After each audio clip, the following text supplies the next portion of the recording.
This course covers formal and informal assessment of reading and language arts. My name is Dr. Dana Arrowwood. Let's begin. I'm going to go over the syllabus and assignments with you. You may find it helpful to be viewing the syllabus as I talk. After that, specific assessments and assignments will be discussed.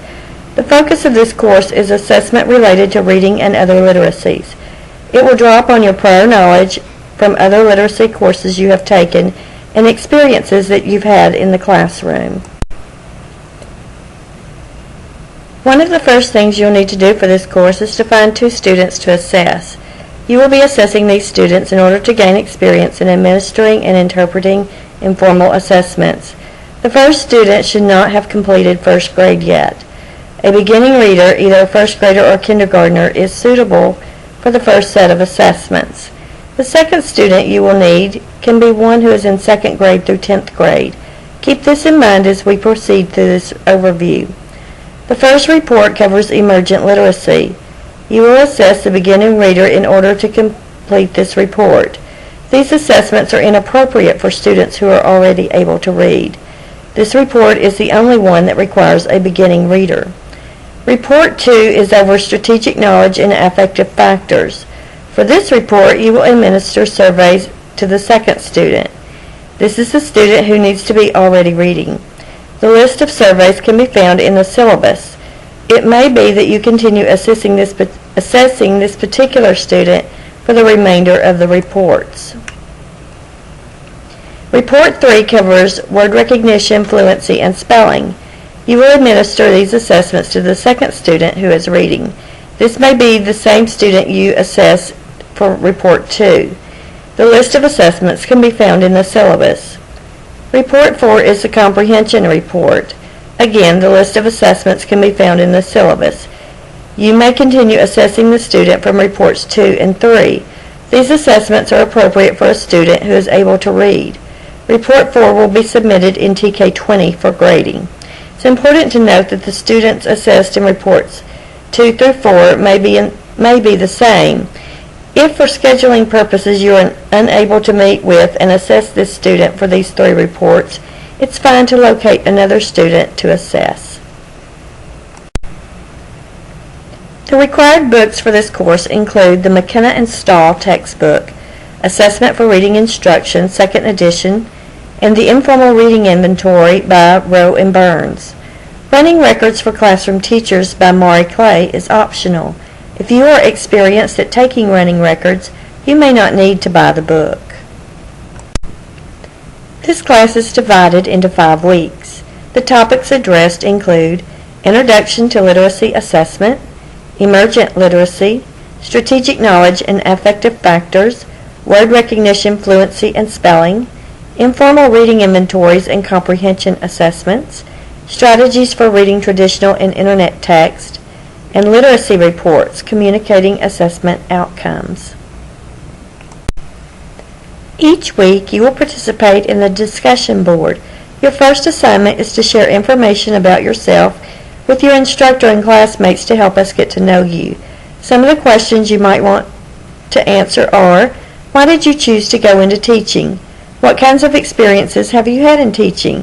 For example, public school classroom teaching, private school teaching, tutoring, teaching swimming, doing workshops for the Girl Scouts, etc. Feel free to share anything else that would help us get to know you. Your introductory message should be approximately 250 to 300 words. When you respond to your classmates' postings, please keep all of your responses positive. You can disagree, but please think before you type. In the application assignments for this course, you will administer informal assessments. During the first 4 weeks of the course, you will be meeting with a student and administer these assessments.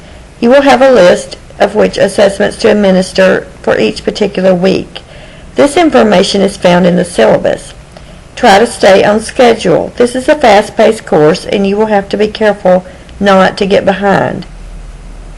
In addition to administering a battery of assessments, you will be interpreting the results and making recommendations. These 5 recommendations are for parents or caregivers of the student whom you are assessing. They should be easy for a non-educator to follow. You may need to meet with a student an additional time during the week to cover all of the required assessments. Another requirement for this course is the weekly learning log.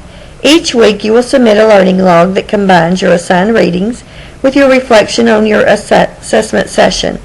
Each learning log should include the number of assessment session, the chapter numbers of the textbook, and the name of the additional readings that may be included, such as the article on the Elementary Reading Attitude Survey. The class discussion has two parts, the response and reflection. You will read the assigned chapters from the required textbooks and the additional readings. Then you will relate your reflection of your assessment session to them and post an original summary of it. Once everyone has posted a summary, you will return and read your peers' summaries and choose at least two of which to reply according to the format. In Chapter 2, formal assessments and how to interpret them are discussed. Please be sure to include your experiences with formal assessments in your summary.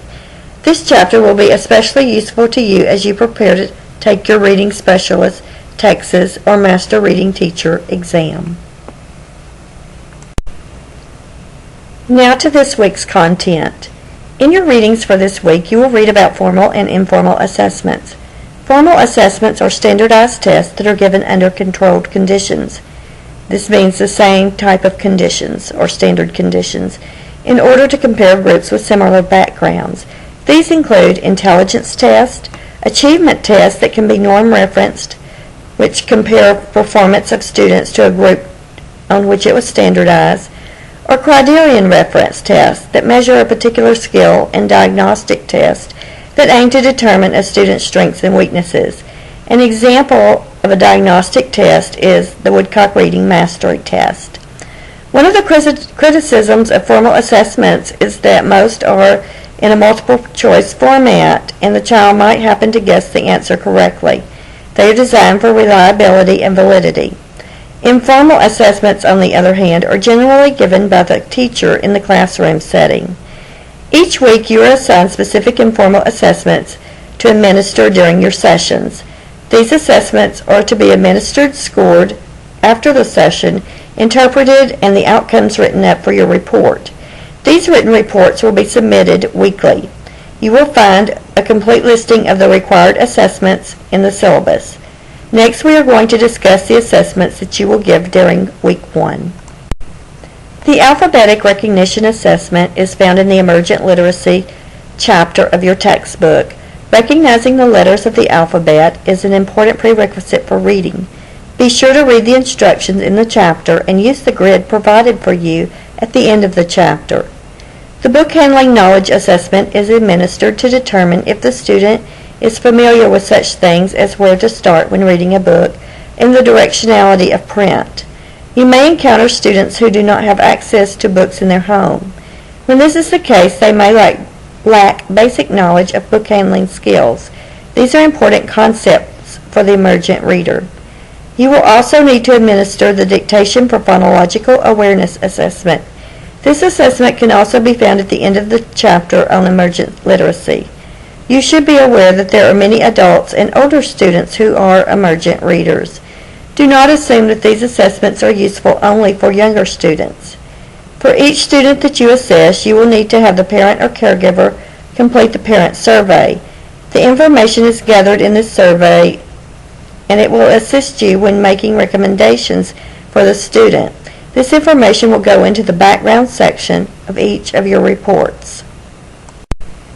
It is important to obtain some information on literacy in your student's home. This information will help you when you make recommendations based on your assessment outcomes.